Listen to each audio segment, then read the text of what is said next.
चलिए अगला क्वेश्चन देखते हैं। देखिए 9 नंबर क्वेश्चन है, ये लिख चुके हैं, इसका डायग्राम दे चुके हैं। 9 नंबर ये क्वेश्चन दिया गया और किताब में दे रहता, किताब में डायग्राम जो दिया रहता है वो डायग्राम दे चुके हैं। देखिए कहता निम्नलिखित सारणी 35 नगरों की साक्षरता रहता है। ये कितना टोटल नगर है? 35। कितना है? 35 नगर है और दर्शाता है। तो माध्य साक्षरता दर ज्ञात कर, माध्य ज्ञात करने का होता है साक्षरता दर। ये ठंडो रुचि पी लीजिए। हाँ है, अच्छा रोक जा, थोड़ा पी लेते हम भी भेज देते। सब एक को बहुत पिएगा सब।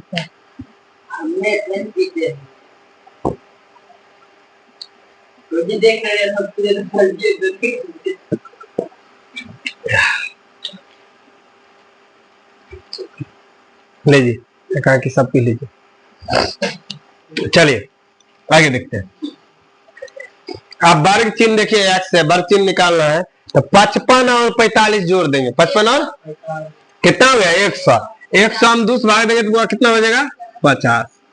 65 55 को जोड़ देंगे, कितना हो गया? 6 5 11 11 1 6 5 11 12 120 ना हो गया बोरे।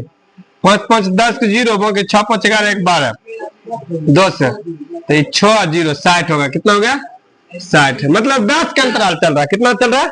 75 65 जोड़िए। 75 0 7 दूना 14।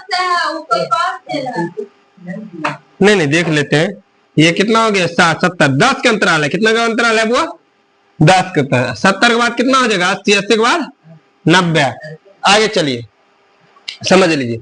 अब करना क्या है, जब ये हम वर्ग चिन्ह निकाल लेते हैं, लड़का ये वर्ग चिन्ह निकाल लेते हैं, इसका एफ एक्स निकालना होता है। ये दोनों क्या करना पड़ेगा? गुना। तो 50 के 30 करेंगे कितना? 150। कितना? 150। 60 के करेंगे तो 600। 70 के 11 70 77 0 8 6 64 एक 0 है। 29 27। ये तो आसान था जी। हाँ तो वही तो करना है, गुना वही होबे करता है जी। तो ये सब जोड़ के कितना अभी बताए थे? 35। कितना? 35। ये सब जोड़ते, ये सब 0 है तो पहले 0। 7 2 7 का 7 14 14 4 18 18 5 18 5 23 की 23 क्या? 3 बाकी 2 6 2 8 8 8 7 8 7 15 15 15 6 21 21 1 22 22 23 24। माद सिंपल थे जी। माद बराबर सिग्मा एफ एक्स बटे सिग्मा एफ। तो इसको निकालेंगे 24 30 बटे 35। 5 का पहास काट लेते। 5 7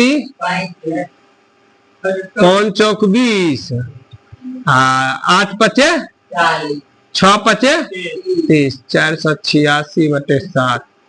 7 का काटेगा जी? देख लेते हैं।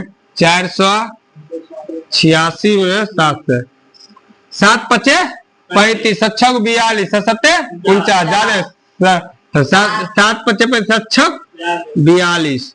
यह घट के 6 कट गए 6 63 9 7 63 9 7 63। यहाँ घट के कितना हो जाएगा? 3 कट गया पॉइंट, यहाँ 0। 7 चौक 28 7 चौक 28 नीचे आ जाएगा तो उसे कौन नहीं, यहाँ इतना को लिख दीजिए ना, हो गया 59 पॉइंट कितना 4। यही आपका क्या हो गया आंसर। चलिए प्रत्यक्ष विधि से 14.1 खत्म। अब चलेंगे कल्पित विधि और पद विचलन विधि। चलिए लिख लीजिए फटाफट।